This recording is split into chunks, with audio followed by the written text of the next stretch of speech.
여러분 안녕하세요. 1학년 1반 학생들 안녕하세요. 1학년 2반 안녕하세요. 1학년 3반 학생들 다 잘 있죠? 1학년 4반 안녕하세요. 자, 오늘은 지난 시간에 있었던 문학과 표현 단원 평가 시험 문제 정답 해설하는 시간이에요. 지난번 시험 쉬웠나요? 아, 쉬웠어요. 좀 어려웠나요? 자, 여러분들, 시험이라고 생각하고 보는 이제 평가였는데, 여러분들 온라인상에서 보는 이 성적은 성적이 반영되지 않으니까, 크게 걱정하지 않으셔도 돼요. 그런데 자기가 틀린 문제를 모르고 지나가면 여러분들 다음에 또 공부할 때, 국어 공부할 때 또 어려워요. 그래서 몰랐던 문제들은 반드시 정답을 찾고, 그 다음 공부를 하는 것이 공부를 잘할 수 있는 비결이에요. 그래서 오늘 여러분들 단원 평가한 것을 선생님이 정답을 알려주고 또 문제에 대한 설명도 해줄 테니까 문제가 어려웠던 학생들은 좀 더 주의 깊게 잘 들어보세요. 자, 1번은 자기 학번 쓰는 문제였죠. 자, 학번과 자기 이름 쓰면 돼요. 학번과 성명을 정확하게 써야지 선생님이 수업을 받구나 확인할 수가 있어요. 자, 그러면 2번부터 한번 풀어봅시다. 다음 시에 대한 설명으로 적절하지 않은 것은 자, 나무들의 목욕이 나왔죠. 자, 보기에서 틀린 것을 골라야 돼요. 그죠? 자, 먼저 1번 볼까요? 다양한 비유를 통해 생동감 있는 봄의 분위기를 잘 표현했다. 이건 맞는 말이죠. 자, 비유법이 다양하게 쓰였어요. 의인법도 쓰이고요. 그 다음에 은유법도 쓰이고요. 직유법도 쓰였어요. 비유가 아주 다양하지요. 그래서 비유를 통해서 생동감 있는 봄의 분위기 잘 표현하고 있어요. 그 다음에 2번 진달래, 조팝나무, 영산홍 등 활짝 핀 꽃을 거품에 비유했다. 맞죠? 여기 보세요. 다에 보면은 진달래는 분홍 거품이라고 했어요.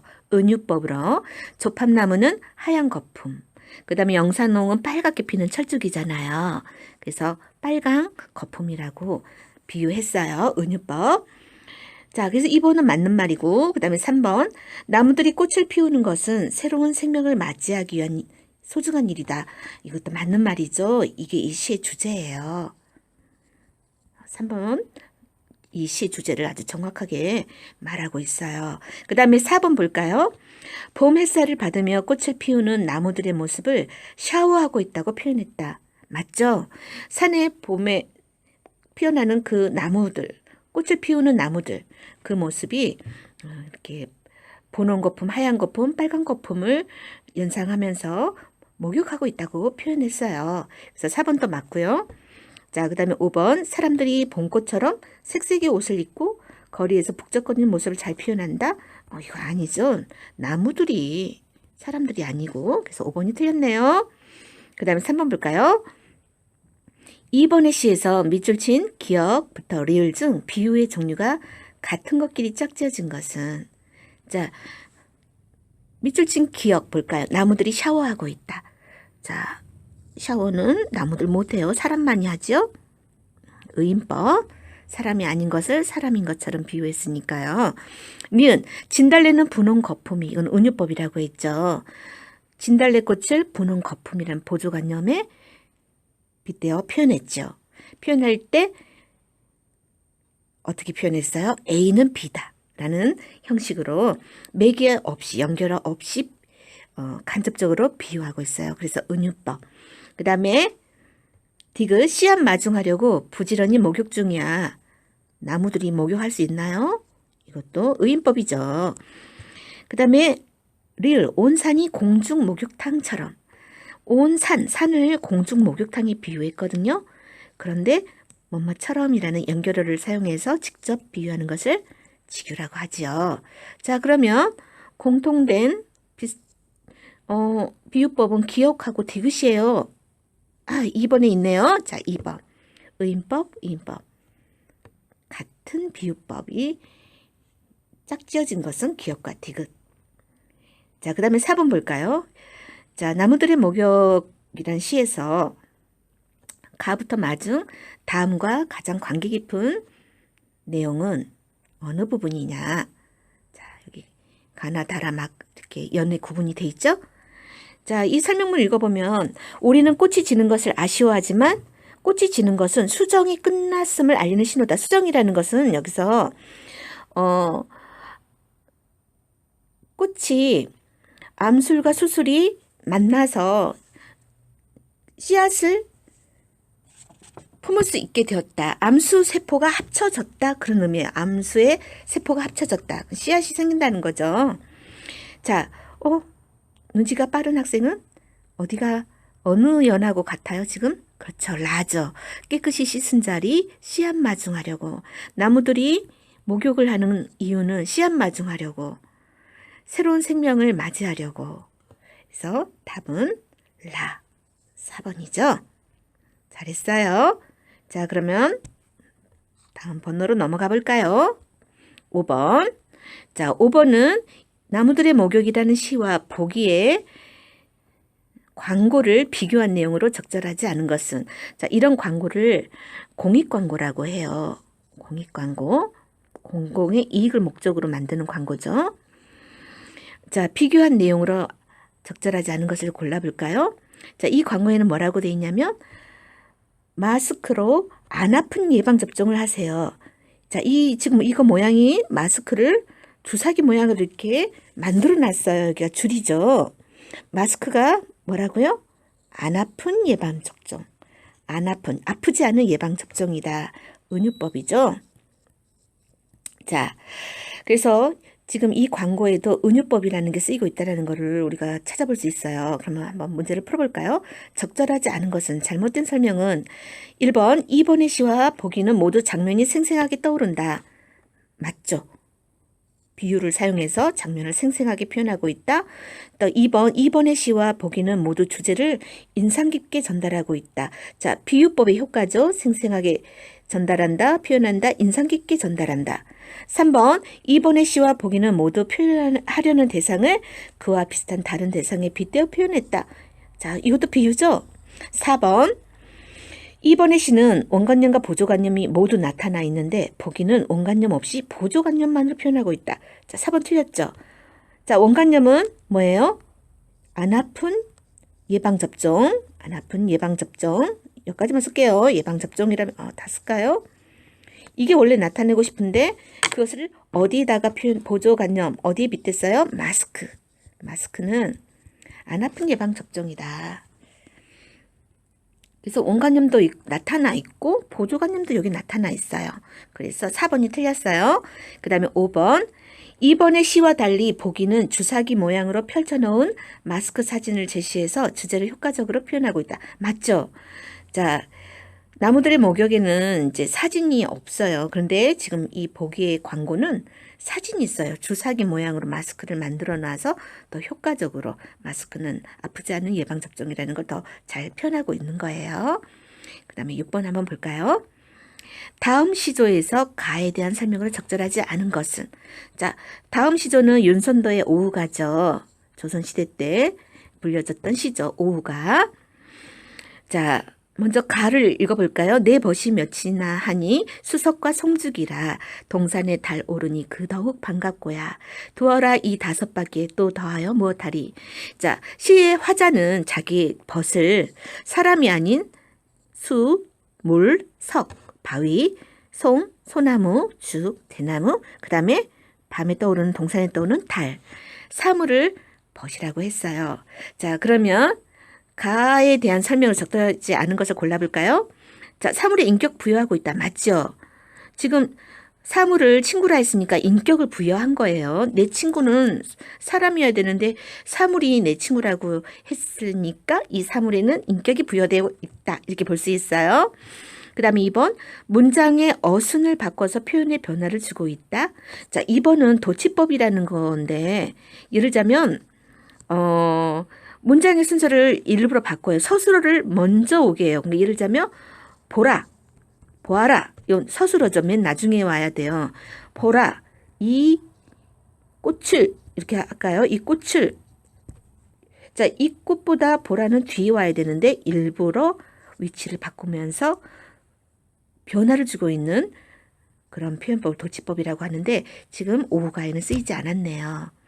그 다음에 3번 형식적 의문문을 사용해서 의미를 강조하고 있다. 맞죠? 어디에 쓰였어요? 두어라 이 5밖에 또 더하여 무엇 하겠느냐. 의문문이에요. 자, 그 다음에 가볼까요?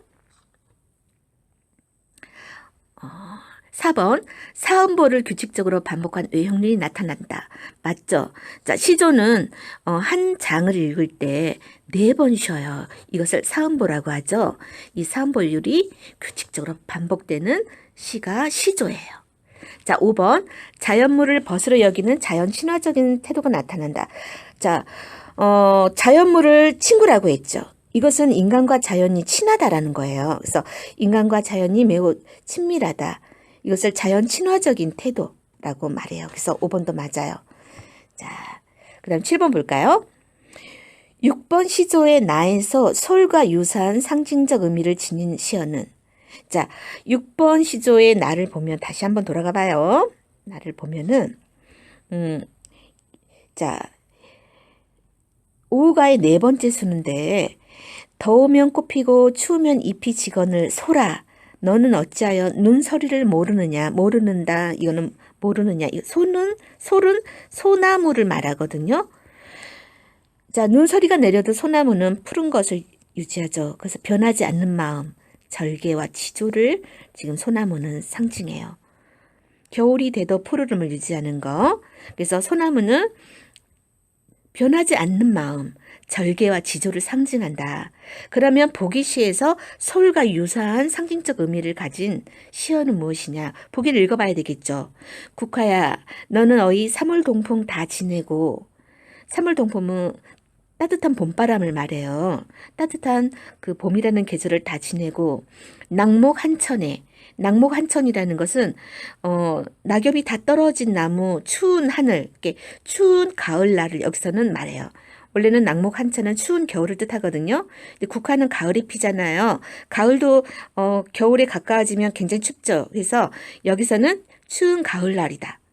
낙목 한천에 너 혼자 피어 있느냐. 아마도 오상고절은 너뿐인가 하노라. 오상고절이라는 것은 서리에도 굽히지 않는 아주 그 높은 절개. 이것을 오상고절이라고 해요. 서리에도 굽히지 않은 그 혼자서 그 굳은 마음을 지킬 때 오상고절. 자, 그러면 오상고절은 곧 어떤 지금 식물이죠? 그렇죠. 국화죠. 국화. 국화는 가을에는 보통 나뭇잎이 지고 꽃이 별로 피지 않잖아요. 근데 국화는 가을에 펴요. 그래서 소나무와 유사한 상징적 의미를 갖고 있다. 가을에도 피는 절개, 변하지 않는 마음, 지조. 그래서 소나무와 아주 유사한 상징적 의미를 가지고 있다. 라고 볼 수 있어요. 그 다음 8번 볼까요? 다음은 6번 시조의 나머지 부분이다. 이를 감상한 내용으로 적절하지 않은 것은 자, 우리 교과서에서는 일수와 사수가 나와 있는데 교과서에 나오지 않는 나머지 부분이 다 나와 있어요. 그래서 오후가는 전체가 오후가는 6개의 연으로 돼 있어요. 6연으로 되어 있는 연시조예요. 자, 그러면 이 시조의 나머지 부분에 대한 설명으로 적절하지 않은 것을 찾아야 돼요. 1번, 두 번째 수는 물의 맑음과 영원성을 노래했다. 어때요? 맞죠? 자, 구름이 빛이 좋다 하나 검기를 자주 하고 바람소리가 맑다고 하지만 그칠 적이 많더라. 자, 좋고도 변함이 없고 그칠 적 없기는 물뿐인가 하노라. 자, 그칠 적 없다. 영원하다. 그리고 검지 않고 맑다. 영원성, 맑음. 자, 상징하고 있죠. 맞아요.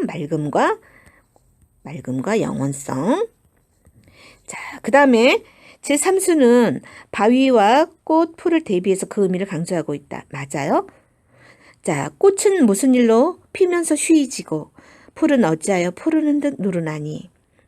꽃은 어떤 일로 피면서 피지만 쉽게 져버리고 풀은 어찌하여 처음에는 푸르지만 나중에는 시들어버리죠. 누르게 되나니 아마도 변치 않은 건 바위뿐인가 하노라. 자, 바위는 꽃하고 풀하고 달리 변하지 않는 그런 성질, 변하지 않는 그런 특성을 가지고 있어서 친구로 삼은 거예요. 자, 그 다음에 5번째 수. 나무도 아닌 것이 풀도 아닌 것이 대나무를 노래했어요. 곡기는 누가 시키며 속은 어이 비었는가. 저렇게 사시에 푸르니 그를 좋아하노라. 자, 대나무도 사시 푸르러요. 소나무처럼 지조와 절개를 상징하고 있다. 맞아요. 지금 다 맞았어요. 그 다음에 4번. 제6수의 작은 것은 동산을 뜻하는 것으로 화자가 가장 반기는 벗이라 하겠다. 작은 것이 동산일까요? 봅시다. 작은 것이 높이 떠서 만물을 다 비치니 동산 아니죠? 뭐예요? 그래요. 달이에요. 자, 4번 잘못 말했죠? 자, 4번이 틀렸네요. 정답은 4번. 자, 5번은 맞는 말이에요. 제1수에서 벗이라고 소개한 5벗이 2수부터는 6수까지 하나씩 구체적으로 제시되고 있다. 맞다. 그 다음 넘어가 볼까요? 자, 9번. 다음은 6번의 시와 같은 시의 갈래에 대한 설명이다. 6번의 시는 오후가죠. 시의 갈래는 뭐죠? 시죠. 자, 가로 안에 공통으로 들어갈 말로 적절한 것은, 자, 시조는 고려시대에 발생했어요. 그리고 지금까지 창작돼요. 굉장히 오랫동안 창작되는 그런 시의 형태죠. 그리고 우리 고유의 정형시다. 정해진 형식에 맞춰 쓰는 시이다. 시조는 초장, 중장, 종장으로 이루어져 있고 종장 처음에 3글자로 고정되어 있다. 종장 처음은 3글자를 꼭 지켜야 한다. 그 말이에요. 한 제목 밑에 2개 이상의 평시조를 엮은 시조를 무엇이라고 하는데? 그렇죠. 연시조. 한 제목 아래 2개 이상의 평시조. 그럼 평시조는 뭐죠? 3장 6구 글자 수가 45자 정도 되는 내외의 시조. 어시조는 한 구가 길게 늘어난 시조. 사설시조는 2구 이상이 길게 늘어난 사설조의 시조. 굉장히 길어요. 사설시조는. 자, 그럼 이제 10번 볼까요? 비유에 대한 설명으로 적절하지 않은 것은 1번 표현하려는 대상을 비슷한 다른 대상에 빗대어 표현하는 방법이다. 맞다. 사과 같은 내 얼굴, 지규법, 엉엉 우는 하늘, 의인법 이런 것이 비유에 해당된다. 맞지요? 3번 비유를 통해 전달하고자 하는 바를 좀 더 인상 깊게 표현할 수 있어요. 맞아요. 비유를 쓰는 비유법을 만드는 이유죠. 4번 비유를 통해 원래 표현하려고 하는 대상을 더욱 생생하게 표현할 수도 있다. 그렇죠. 그래서 시에서 비유를 많이 써요. 5번 인간의 감정 등과 같은 추상적인 내용을 구체적인 다른 사물로 대신 표현하는 방법이다. 아니죠. 이 말은 비유가 아니고 상징의 뜻이죠. 그래서 답은 5번입니다. 자, 그러면 넘어가 볼까요? 자, 11번. 자, 다음 글은 고무신이라는 소설이네요. 다음 글에 대한 설명 옳지 않은 것은 1번 젊은 남녀의 순수한 애정을 아름답게 그리고 있다. 맞죠? 공간적 배경은 바다가 보이는 상기슭 마을이다. 여기 나오죠? 맨 첫 부분에. 맞아요. 작품 속의 인물이 직접 자신의 이야기를 전하고 있다. 이거는 아니에요. 자, 작품 속의 인물은 지금 주인공이 남이와 엿장수죠. 남이가 이야기하고 있나요? 엿장수가 자기 이야기를 하나요? 아니죠. 그럼 누가 얘기하냐면 이것을 소설에서는 시점이라고 해요. 누가 이야기해 주는가? 자, 소설에서는 이야기해 주는 사람이 딱 2사람이에요. 등장인물, 나라는 등장인물이 이야기해 주거나 아니면 소설 밖에 있는 작가, 소설가가 얘기해 줘요. 자, 그래서 이 소설은 작가가 얘기해 주는 3인칭 시점이다. 3인칭 시점. 이 정도만 알아둡시다. 자, 작가가 남이와 엿장수의 이야기를 해주고 있는 거예요. 그래서 그 작가는 작품 속에 직접 출연하지 않아요. 그래서 작품 속 인물이 직접 이거 틀렸어요. 그 다음에 4번 비유적인 표현으로 장면을 생생하게 묘사하고 있다. 지규법을 참 많이 썼죠. 그 다음에 5번 아이들이 고무신을 엿과 바꿔 먹은 것이 사건의 실마리가 된다. 그렇죠. 맞아요. 그것 때문에 남이가 엿장수의 엿장수에게 고무신 달라고 화내게 되고 그것으로 인해서 또 친해지는 계기가 되지요. 자, 12번. 11번의 본문에서 기역 미음의 의미로 적절하지 않은 것은 기역, 날품팔이, 일정한 직업 없이 일거리가 있는 날에만 하루치의 돈을 받고 일하는 사람을 말해요. 개성 장군, 니은. 적과의 싸움에서 이기고 돌아온 장군. 맞아요. 디귿, 명분. 잘하지 못하여 그릇되게 한 일. 자, 명분이라는 것은 어떤 일의 이유, 까닭을 말해요, 여기서는. 그래서 3번 틀렸네요. 대목, 설이나 추석 따위의 명절을 앞두고 경기가 가장 활발한 시기. 맞아요. 그 다음에 미음은 뭐였나요? 자, 금은밤의 홍두깨. 이것은 엉뚱한 말이나 행동을 하는 경우에 쓰는 비유적인 표현이에요. 자, 그래서 5번도 맞는데 3번이 잘못됐네요. 자, 정답은 3번. 자, 그 다음에 13번. 자, 11번의 본문에서 보기에 벌과 같이 남이와 엿장수의 관계를 발전시키는 소재를 찾으면 무엇일까요? 자, 벌은 남이의 앞섭에 날아서 붙는데 그것을 엿장수가 잡아주려다가 쏘이죠. 그래서 이 벌은 남이가 그전에는 고무신을 달라고 막 화를 내다가 벌에 쏘인 엿장수의 모습이 너무 우스워서 웃게 돼요. 그러면서 두 사람의 관계가 이제 좋아지는 거죠. 호감을 갖게 되는 거죠. 그런 소재가 또 하나 있죠. 뭘까요? 그렇죠. 고무신이죠. 고무신. 자, 11번 본문에서 비유적 표현이 사용되지 않은 구절은 11번 본문에서 자, 볼까요? 4개 보기가 있어요. 1번 귀한 동포가 누더기처럼 살고 있는 쓰였죠. 직유법. 직유법. 개선 장군이나 맞이하듯이 직유법. 남의 눈이 까칠해지고 여기는 안 쓰였네요. 수양보들 봄바람 맞듯 직유법. 다 직유법, 비유법을 쓰였는데 3번은 아무것도 없어요. 남이가 그냥 눈이 까칠해진 거예요. 그 다음에 15번. 다음 글에 나타난 벌의 기능은 무엇일까요? 자, 여기 난데없이 벌이 날라들어 남이 주변을 돌다가 엿장수가 잡으려고 손바닥으로 벌을 덮어 누르는데 남이 앞섭에 앉아 있죠? 자, 그 장면이에요. 자, 벌의 기능은 어떤 기능을 할까요? 1번, 엿장수의 불행한 미래 암시한다? 말도 안 되죠? 남이가 엿장수를 오해하게 된다? 아니고, 엿장수가 남이를 오해한다? 아니고, 엿장수와 남이의 갈등을 심화시킨다? 아니죠. 5번, 그렇죠. 남이와 엿장수 사이에 서로 호감이 생겨요. 남이는 엿장수의 모습이 웃어서 웃게 되면서 호감이 생기고 엿장수는 웃는 그 모습이 예쁘다고 생각을 해요. 미묘한 감정이 생기게 한다. 좋아하는 마음이 생기게 한다. 그래서 5번. 자, 16번. 남이가 니은과 같이 행동한 이유로 가장 적절한 것은 앞에부터 읽어봐야 돼요. 자, 앵이 하고 맘께 다지듯 짓밟고 물질러 자취도 없이 해버리자 엿장수가 이제 벌을 막 잘 밟아버리는 거예요. 남이는 또 웃음이 나올 것 같아 문을 밀고 안으로 들어가 버렸다. 왜 그랬을까요, 남이는?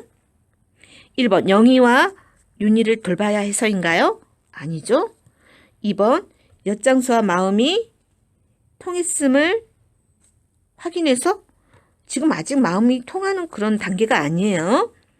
자, 그 다음에 3번, 더 이상 그 자리에 있을 수가 없어서 그것도 아니고, 엿장수에 대한 분노 아니고, 그렇죠. 5번이죠. 엿장수에 대한 호감을 숨기고 싶었어요.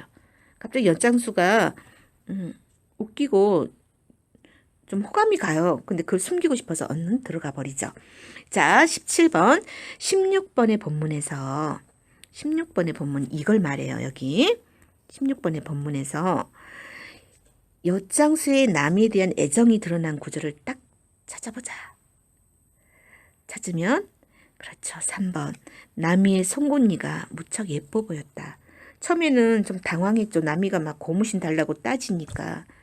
그런데 남이가 웃을 때 송곳니가 예뻐 보였다라는 것은 남이를 좋아하겠다라는 그런 신호예요. 자, 그 다음 넘어가 볼까요? 자, 18번. 자, 그러면 소설 고무신의 사회적 배경으로 옳지 않은 것은 무엇일까요? 자, 나미는 식모로 일하는 여자아이였어요. 그 당시에. 자, 고무신의 사회적 배경은 언제라? 1940년대 후반이다.